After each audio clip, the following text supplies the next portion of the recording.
Yeah. Hey, thanks everybody. I- as it was just mentioned, I think on my end, I spent 12 years in college and then 2 years in, kind of got asked to put this high performance model together, right? There's a lot of context that can mean a lot of things. And I think in our setting, this really was um, this presentation is born out of some of those struggles, those mistakes, and some of the uh, really the frustrations of kind of building this together, right? So I think um, I'm excited to talk to you about this today, but at the end of the day, I think we need to kind of look at what our situations, our scenarios are. And so I think we'll start off by defining high performance, right? And then provide perspective towards building a department. And in the end, explore what matters in high performance and how do we really build that base. And then what are potential inhibitors to that, right? So for us, and everybody in this room knows this, managing and developing athletes to their highest potential using a holistic, interdisciplinary model of care, right? Like that's a fancy way of saying, how do we make our athletes better, not only as an athlete, but in this baseball setting, right? The specific question to everybody in this room is, how do you approach building that high performance department in your organization and your philosophy, right? And that's what I think I probably struggled the most initially. So for us, I really struggled putting these three things together. I think we shot from the hip. We were trying to do a lot of things all at once and put all these aspects together. So it really helped me to structure this into three different areas. For us, direction, system, and culture. I'd say my biggest mistake initially was this top one. Um, does what you're trying to do, your philosophy, what you're bringing to the table actually align with the front office vision, right? Like this is a scary part for me because I'd only been in pro ball for 2 years before I'm asked to build this together. So I leaned on our department, I leaned on our experts in-house, I reached out. And I think the biggest piece for me was, how do we define success from the front office's vision, right? That can be a scary thing. If you aren't having these conversations, which I did not have initially, right? You could be studying for the wrong test, right? So that's first. Second is, and maybe even just as big, is we didn't align initially with our other department leaders, right? We didn't seek out hitting, pitching, medical, analytics, and kind of explore what their principles were, what their goals, what were they doing, right? So we kind of had to work backwards a little bit, and we'll talk about that. Okay, when you're building a system, two things: is it clear, and is it solid, right? So the hardest thing in baseball is actually building a system from the DR all the way to major leagues, right? So how do you establish clarity? How do you establish what your principles are and what your expectations are? And then, is your information organized? We'll talk about that a lot today. And then what does collaboration mean to you? What does it look like in establishing that, not only amongst your own department, but others as well? Culture, everyone in this room owns this part. We talked about that a lot this morning, right? Like the environment that we create, the expectations on our staff. Is it a challenging but collaborative? Do your younger staff have ownership? Do they align? Do they agree with this vision, right?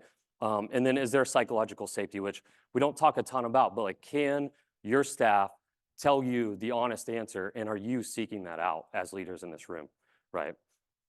So we'll start off with kind of on the high performance portion, what actually drives performance, right? So this area is 100 times easier in the college setting, like without a doubt, right? The schedule, the weekly schedule, and the yearly schedule, getting the players year round, right? How do you initiate aspects, right? So what really matters when we're trying to build athletes, and I'm kind of queuing on that right now, building athletes and high performing players. As leaders in this room, it's up to us to make sure that in that system, we're maintaining whatever your principles are. We'll explore our four today, just for discussion. But as leaders, we got to make sure that we're not, when we add a technology or we add new looks into these metrics or we add new staff members, it actually doesn't take away from the bottom line. Okay. And then if we do see some things derailing, can we quickly pivot, and do we have kind of catch nets for that? Okay. So the first thing on here, and honestly, this is the toughest thing in pro baseball in this model that we're discussing, is building block for your development, right? What's your sleep, nutrition, your mindset, your stress management for your team, and then can your players own their own routines? Do they actually know what they need, or do they think they know, right? And if they do know, who told them, That's a scary question in professional baseball that I did not have to explore in college, right? Um, and like one of my biggest pet peeves when I first came into pro ball was you hear this saying like, "Hey, this guy knows what he needs," and I just like Trey probably got so frustrated at me because I like who told him? How does he know that? Right? Like this guy's bragging about getting 6 hours of sleep. I saw this guy eating lunch, right? Like this guy's routines are more like superstitions than they are actually routines, right? So like how do we go about creating an environment, creating a structure to actually seeing that part through? Okay. Quality training. We won't go into a ton. Like I would love to nerd out on this. I'm a little bit of a nerd on some of these. What are your programming principles? What's your coaching philosophy, right? Workload strategy. I think that's a big point moving forward. We won't go into today.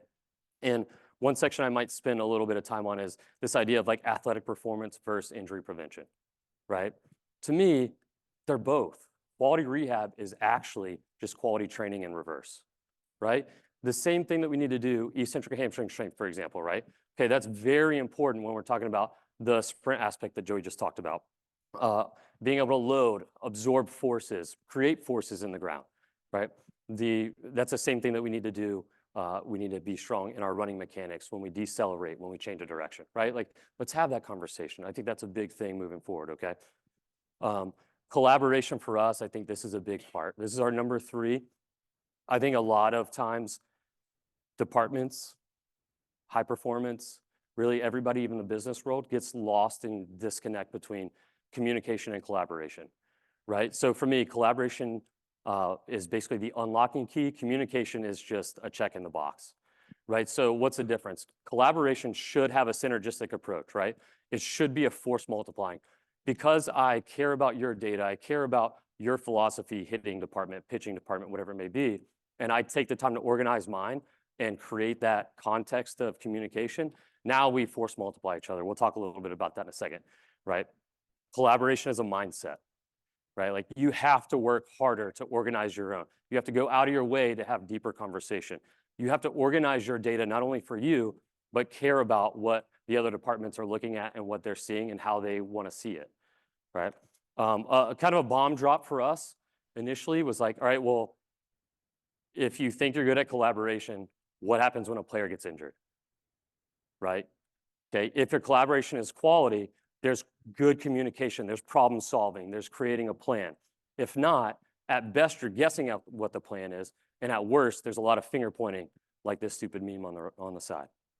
Okay, and the final one we'll go through. Oh, let me go back. So there are layers to this collaboration, right? Like first, you have to actually care. You have to go out of your way to seek out what the other departments value. All right, you have to learn more. Do you understand anatomy and physiology well enough to discuss the biomechanics of hitting? Do your hitting coaches understand anatomy and physiology to understand what these players can and can't do, right? Second, we have to fix our own mask. And that's what we're going to talk a lot about today. Your processes, are they clear? Are they concise? Is your data organized and efficient? If not, your collaboration will always be limited, right? And we've found that firsthand, okay? Third, you want to find your dialect, right? Like we want to always connect the dots, like I've been saying, okay? How your hitting coaches, pitching coaches are going to be different than mine, how they communicate, what they value, how they seek, okay? But we want to be able to speak that same language, learn their terms for delivery. How do they talk about separation of trunk and T-spine, right? How do they talk about loading back leg, right? We want to use those same terms. We want to leverage those in some of our assessments and some of our points. And I think the last point of that third part is, do you actually know their drill packages? Do you know what their prescriptions are? And do they understand what the guys are doing in the weight room from a lift, a mobility, a prep perspective, okay? And then the last one, like no matter how good you think you are at collaboration, I don't think you can ever be good enough in this. Are you able to see each other's plans, drills, goals more efficiently? That to me is a big question, okay? And in the end, our goal is to get to better decisions faster, okay? So the last part for me is we want to be objective. We want to have an evidence-based approach, all right? That doesn't just mean look at data. So we want to seek to quantify and qualify the data to evaluate our players or the situation to help guide this decision-making in whatever it may be, whether it's workload, whether it's profiling, whether it's programming, okay? And then as we're building out this system of being evidence-based, we don't want to forget about the tried and true, right? Like there's no reinventing the wheel. A lot of these things, in my opinion, we've got to be, what we struggled with was initializing like, hey, how do we mix this data with the things that we know from an anatomical standpoint, from a principles of training, from overload? How do we mesh these and how do we create that? Okay. And maybe the biggest point of the evidence-based portion is your data and how good you are at understanding it and how organized it is. Plus this collaboration is the key to actually being proactive and not just reactive when it's time to either make decision on training or have a discussion on player health, okay? So take a quick break. I truly feel that the best, not even just in pro ball, but the best in the world at high performance aren't always the orgs or the locations that have the most resources. They get the most out of their resources, right? So we think of resources, we think of like data, technology in this room, but I want to kind of expand upon that. What's your time? What's your staff? What's the staff value in this resource, right? The tech, the data, obviously, what's your budget? And then what are your processes that are already in place, right? If you're going to add something, how much better is it going to make that process, or what's the equation there, right? They'll have a clear direction and efficient, robust systems, right? And I think something that does get lost in this day of technology, in this day of data, is how well you have these strength coaches and sports scientists who have so many daily jobs, so many tasks they have to do just by being a person in professional baseball at that one location, right? So how, almost flipping the script, how concise, how well can we organize and use that time and make that really efficient so that we can actually spend our time and our resources on the things that actually make a difference, right? And that's something that we've honestly, I'm speaking to myself just as much as anybody else on that. That's something that we always have to keep in mind, okay? We'll go into some of the roadblocks, right? So like what are potential inhibitors to this high performance model or high performance in general, okay? So I discussed this a little bit, but the data utilization, right? So I'm asking you guys honestly, and this is something we do in-house twice a year, right? So do you know what information matters to you? Does your staff know? Can you trust the data that you're actually getting?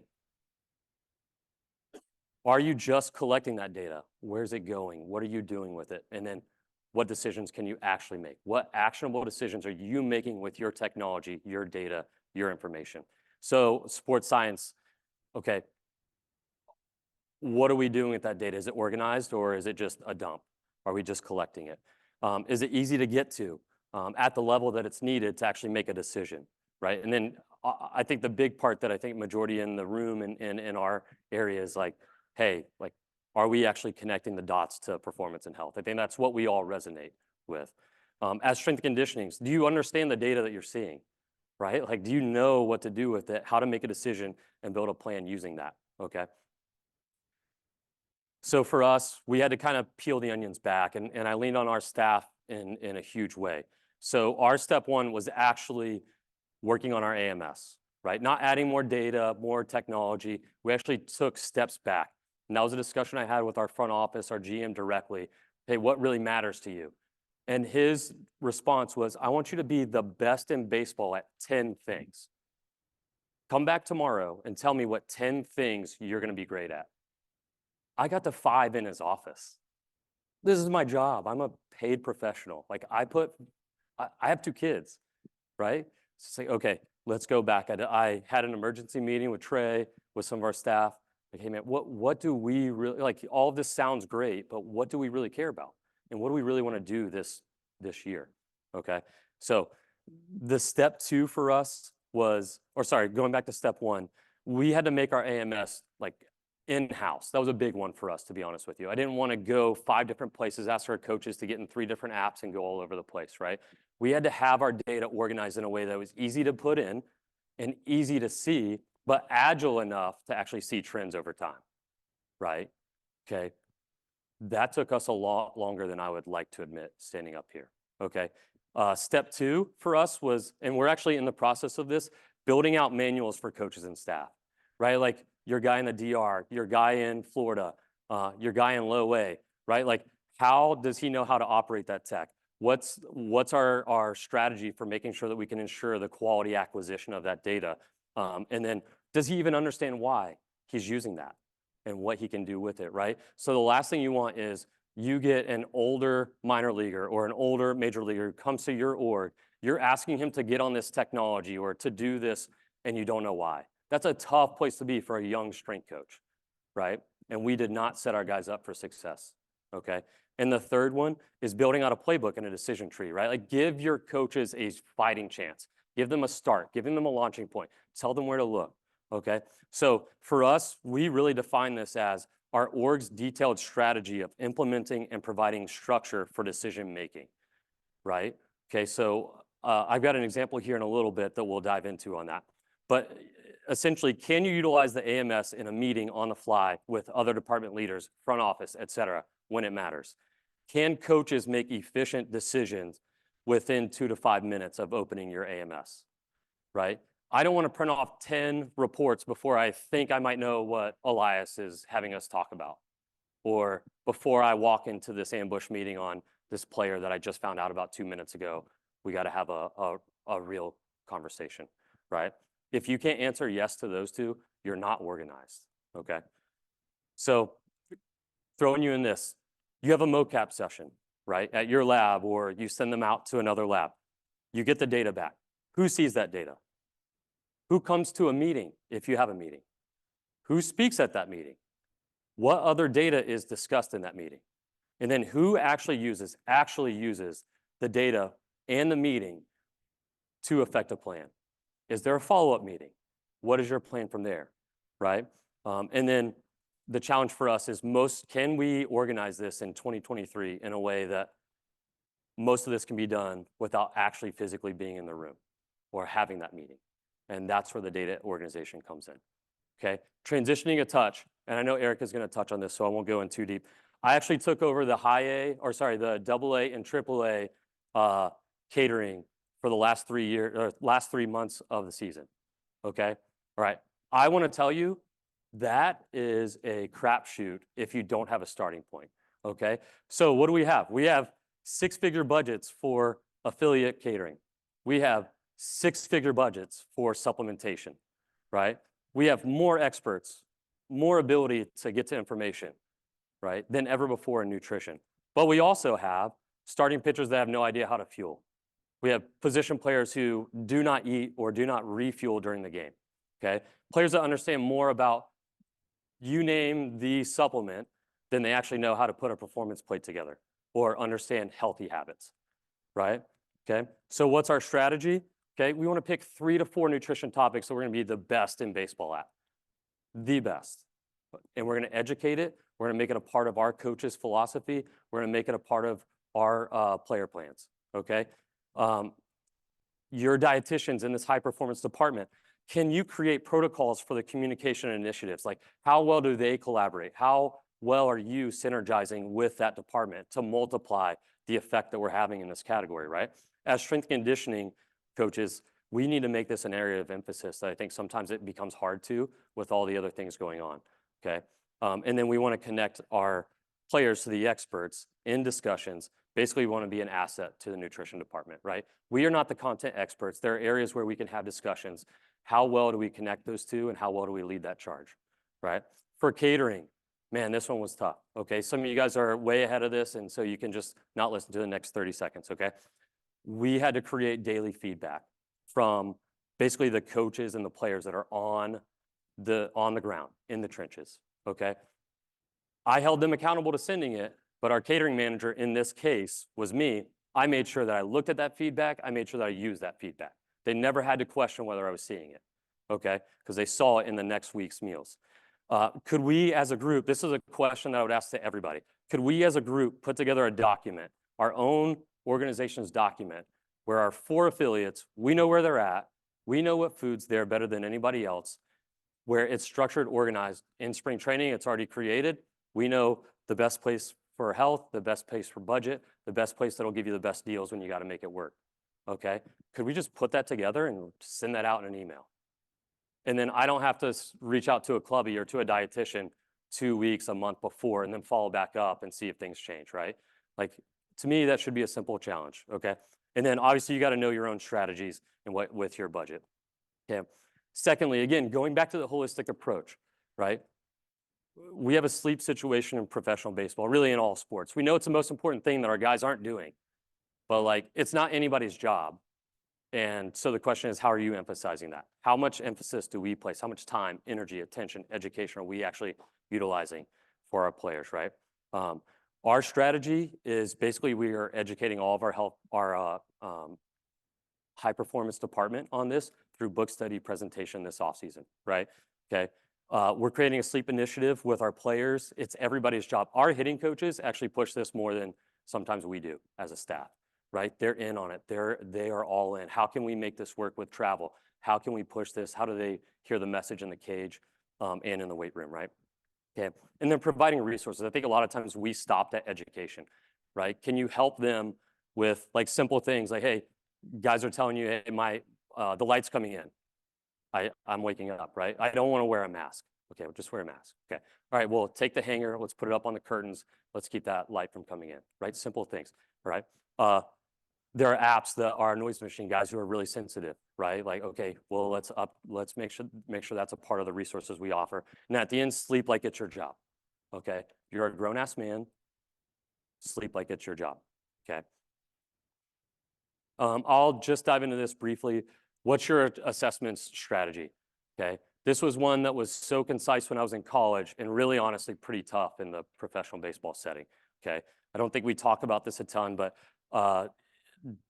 is your assessment too all encompassing and really tedious, right? And not worth all of its time at times? Is it so rudimentary that any information that you get from it would be a stretch at best, right? How many times are you doing this? Is this once or twice a year?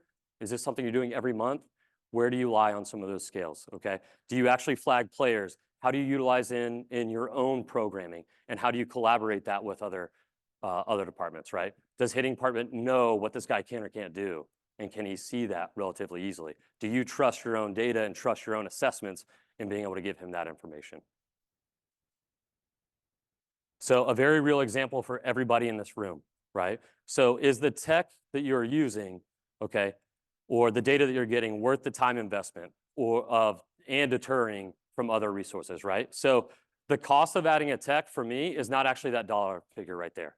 It's taking away from what initiatives we're already doing, what processes are already in place, the daily responsibilities and tasks that we're asking these strength coaches and sports scientists to do, right? We have to be cognizant as leaders of that. The tech and data should not take away from a department's time and energy. It should actually enhance it, okay? It's a lot easier said than done, okay? Before we bring on tech, right? The biggest thing for us is, will this make our coaches and staff's job more effective and more efficient? Does it actually fit in our philosophy, or are we just adding it in? What high-level problem does this solve? And then, especially in pro ball, can it be scaled, right? Secondary questions. Will the players actually oppose this? Are they in on it? Like, what's their feedback going to be? Are we going to have to fight that, right? Do we have the staff for managing and analyzing this tech or data? There are some organizations in here that will not add a data or a technology unless they have an added professional with it, right? Or a readily available professional to take over that and see it all the way through, right? Like, we don't have that opportunity. We could never pull that off, but that is that's a great opportunity. What's the burden, as we talked about, on the performance staff? And then in the end, like, how can you collaborate this? Like, does this actually fit within hitting, pitching, medical? Does it fit their philosophy as well? Is this something they can help drive? Is this something they have interest in? Or is this something you'll be on your own? If the technology works half as well as the salesman says it does, how will I actually implement it, right? Okay, so in all of this, keeping the main thing, like 64% of managers in bottom performing companies cited the challenge: we are too busy fighting the daily battles to step back. So as leaders of our organizations, it's our job to make sure, A, we're not inundating our staff, B, we're taking the opportunity to step back, okay? We can't let more data, more people, more departments take away from the true pillars of our performance. Efficiency is key in that, okay? So I'll take a little bit of a step back. So the 2023 sports performance, high performance, whatever you want to say in that coach or department, what are their goals, right? Like, to me, they're a force multiplier. We are a Swiss Army knife. We are people who can help others. We have expertises on our own, but how are you leveraging your mental skills? Are you educated on those? Do you know what your mental skills department initiatives are? Or do you have established communication, and that's a hard one, but collaboration at times with them, okay? Could you be an asset to that professional? With nutrition, we dove into hitting and pitching, right? Do you know their goals, as we talked about? Can you alert coaches, alert your hitting or pitching coaches to what this player can and can't do, their strengths and limitations, right? Understanding the data for us, I think everybody in here is a data expert in our own areas, right? So could we be our org expert in on-field data, whether that be Hawkeye, working with StatCast, whatever it may be, and performance data? Can we connect between the two? Do we understand running speeds, as Joey just said? Do we know our acceleration models in metrics that aren't really that great with StatCast? Are we building out our athletic models, right? And exposing our players to different movements before the game, right? We get them twice before the game. We know the game of baseball is not enough to A, keep you healthy, B, make you faster, C, make you a better athlete. So what are you doing to expose your players to different movements and different modalities, right? I think the rehab one is something I touched on a little bit earlier. We should have, and there was actually a really good presentation last year on that, so I won't crush it, but are we helping in red flagging, the running mechanics, utilization of our information, our data, in aiding a medical choice, right, in the rehab setting? And then workload expert. Like, to me, this room in the next 5 years, that's a direction that everybody in this room will be asked questions from manager, if you're not already, manager, front office, and other departments, to hinge on this. Okay, so maybe stepping even a further step back is outside of the direct, the departments that you have direct interactions with, what are your organization's biggest initiatives, right? So how can you leverage that philosophy? So I think a lot of organizations, a little bit like us, analytics and scouting, huge, right? Like, organizations are pouring resources, energy, time into this field, right? So how do we kind of latch on and say, hey, how can we plug in with you? What are you currently doing? How do we leverage some of the things you're doing, using what we're already doing as well, right? So some of those examples is the performance projection for amateur and pro scouting. To me, that's the biggest part of Combine, right? Is the ability, we got 3 of the fastest guys last year at the Combine, and the ability to say, hey, you're here between these 2 guys. I have objective data. I have video breakdown as to where we project this guy to be as an athlete and potentially staying in center field, shortstop, being able to play catcher, whatever it may be, right? Like, that is huge, okay? The athletic profiling I mentioned a little bit. So can we utilize some of our jump data, right? Can we utilize some of those resources and provide perspective to some of these non-experts that are in the scouting area, and be able to tell them, A, where they're at if they were in our org today, and where we might project using some of our younger guys and how they go throughout, okay? We want to be able to provide context, okay? So what does this mean if this center fielder, we think he might be a little slow, we're split room in the scouting department on whether this guy can play center field, right? Like, man, that is where we jump right in, okay? Analytics portion, everybody has injury models of different scales, right? How do we add context to that? How do we help grow variables, look at metrics, ask questions to pique interest on that, okay? On-field data quality, we talked about, like, I hope Hawkeye is going to be better this year, but are we verifying the skeletal data? Are we actually putting those in action to be able to say, hey, this is working, this isn't working, whether it be sprint speed or other metrics, okay? So in conclusion, we want to be cognizant of the systems that we have in place. We want to drive collaboration. We want to be efficient with our data, right? I would say, I don't know about you guys, like, it's always hard to tell when you're sitting up here, like, where this landed, what really meant. But if there was something that kind of fit, that you're like, man, like, that's us, or that's me, or I need to get better at that, kick it off. Like, that shoe's not meant to fit. You can get it better today, okay? And then keep grinding. You guys are grinders. We do what we have to every freaking day, because this building of athletes isn't it. Winning games isn't just it, right? Like, we're people. We love people. We do this for our players, okay? So in the end, thank you guys. Thank our department. Thank you guys to the Orioles. Just a huge blessing being a part of this organization. Huge opportunity this weekend, communicating with you guys, getting to learn from you guys. this was hard to kind of put together in this room, knowing that there were people who are probably better at presenting on this than I was, but I appreciate you guys listening. And then thank you to the PBS ECS. God bless.